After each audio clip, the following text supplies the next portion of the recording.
इतके मोठे लावलेत, तुम्ही पाहू शकता. प्लास्टिक फायबरचे जे डिवायडर ते तोडून पण झालेत. हे बघू शकता इथे लावलेले आहेत. हे सगळं हे बघा,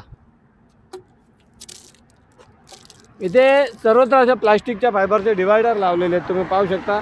परंतु हे डिवायडर कोणा दिसत नाही. सुसाट गाड्या आहेत. जेव्हा आपण मुंबई नाशिक महामार्गावर समृद्धीसाठी बोलतो तेव्हा वेग मर्यादा आपण थोडी लिमिटमध्ये ठेवली पाहिजे.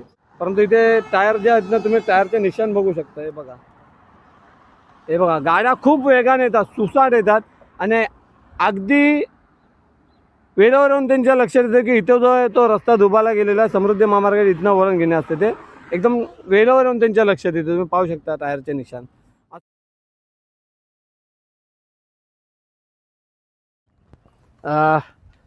नमस्कार, मी योगेश आत्मा आंबवले. काही दिवसापूर्वी मी आमने इंटरने या ठिकाणी व्हिडिओ अपलोड केलेला, म्हणजे तिथे चुकीच्या मार्गाने गाड्या जायच्या. तर तो आपला व्हिडिओ पाहून कुणीतरी एका व्यक्तीने एक लेटर लिहिला MSRDला वगैरे. मग त्यानंतर तिथे एक फायबरचे डिवायडर्स बनवण्यात आलेले. त्यानंतर मला वाटतं लाल मातीचा ढिगारा देखील टाकण्यात आलेला. परंतु त्या व्यतिरिक्तसुद्धा रात्रीच्या वेळेस एक अपघात घडलेला तिथे. काही दिवसानंतर एक नवीन गाडी होती, ती लाल मातीच्या ढिगाऱ्यावर जसं सिनेमामध्ये दाखवतं तशी उडून अपघात घडलेला. तर तिथे अजून देखील काय करता येईल का या संदर्भात हा व्हिडिओ लवकरात लवकर जितका म्हणजे पोहोचवता येईल MSRDकडे तोपर्यंत पोहोचवा, कारण तिथे अजूनसुद्धा प्रॉब्लेम आहे. शक्यतो तो जाऊन ते दाखवण्याचा प्रयत्न करतो. आणि आपल्याला एक भाऊ भेटले इथे. मी ॲक्च्युली व्हिडिओ बनवता आलेलो तर रायते इंटरचेंजचे कल्याण इंटर आपला आमने इंटरचेंजचा व्हिडिओ बनवला तेव्हा आपल्याला एक भाऊ भेटले. ते देखील नेहमी इथनं प्रवास करतात. त्यांनी एक व्यथा मांडले, तर ते मी तुम्हाला सांगतो, आता दाखवतो ते भाऊ काय बोलतात ते. चला आपण त्यांना भेटूयात. बोला. नमस्कार. ते लाल ढिगारा जिथून टाकलेलं आहे नागपूरच्या एंट्रीला जो रोड तिथे टर्न होतो ना, तिथे आमने जो चेंज होतो आमनेचा रोड, बरोबर. तिथून काहीतरी लांबूनच ते तिकडनं येणाऱ्या गाड्यांना सांगितलं हॉटेलकडून त्यांना काही लांबूनच असं चमकून आला पाहिजे की इथं रोड स्टॉप आहे, जेणेकरून ते या साईडला येणार नाही. ते तो स्पीड ॲक्च्युली ना, स्पीड लिमिट थोडा कमी आणि केला तिथे पाहिजे. स्पीड लिमिटचा पण तिथे बोर्ड एखादा लावला पाहिजे, कारण रोडच्या दिशा चेंज होतात ना तिथे. बरोबर. जोपर्यंत हा मार्ग कंप्लीट होत नाही ना, तोपर्यंत डिवायडर हलके हलके ठेवायला पाहिजे. म्हणजे लाईनीत 5-6 असतात तोडते. जास्तीत जास्त बदलापूर साईडला जो रोड जातो आमनेवरून, त्या रोडला इकडे गाड्या येतात, नागपूरला न जाता. बरोबर. मग ते नागपूरला जातील असे काहीतरी तिथे बनवायला पाहिजे, म्हणजे बोर्ड वगैरे काही. जो बोर्ड लावला तो दिसत नाही, त्या कानाचा इकडे सूर्यप्रकाश येतो. दिवसा जेव्हा बोर्ड बघतो तो बोर्ड दिसत नाही सूर्याच्या किरणांमुळे. तो एक प्रॉब्लेम आहे तिथे. त्याचा देखील काहीतरी करायला पाहिजे. असो, आता जसे की या भाऊंनी आपल्याला सांगितलं, त्यांनी जो इश्यू तो मांडलाय, आपण त्या ठिकाणीच जाऊन पाहूयात आणि तुम्हाला पुन्हा एकदा दाखवतो व्हिडिओ.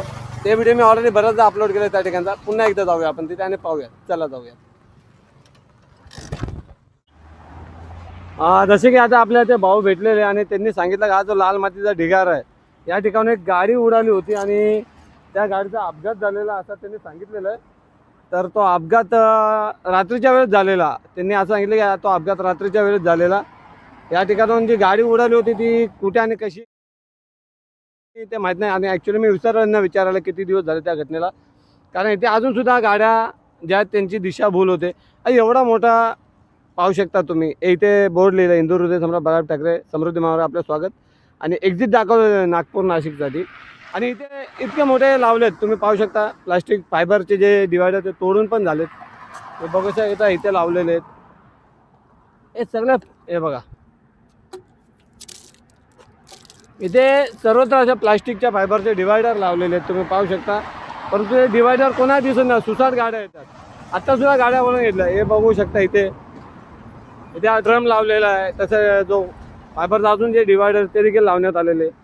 आणि इतकं असं गाड्यांनी ॲक्च्युली हा जो स्पीड लिमिट आहे ना, तो ते स्पीड लिमिटला काहीतरी पाहिजे. आणि तो वळण आहे, अचानक वळण असल्यामुळे झटकन लक्षात नाही. मी जेव्हा मागच्या बाजून तिथनं व्हिडिओ शूट करतो ना, तेव्हा लक्षात येतात गाड्या किती सुसाट येतात. बघा, हा जो मार्ग आहे ना, या ठिकाणाहून काही लोकल लोक येतात जातात.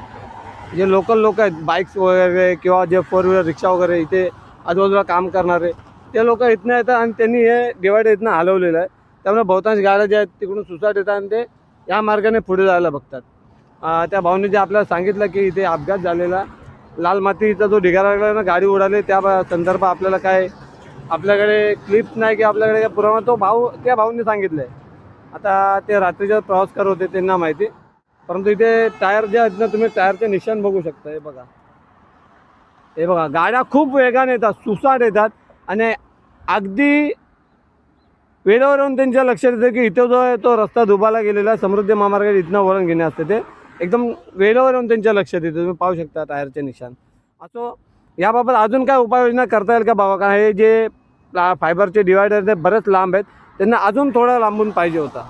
का ते तिथून असं एक ठिकाणी 2 ठिकाणी 3 ठिकाणी तर प्लास्टिकच्या फायबरमुळे कदा अपघात देखील मला वाटतं की जास्त काय त्याचा फरक म्हणजे जास्त मोठ्या प्रमाणात होऊ शकत नाही, कारण ते प्लास्टिकचे फायबर असतील. असो एक छोटी माहिती आपल्यासाठी.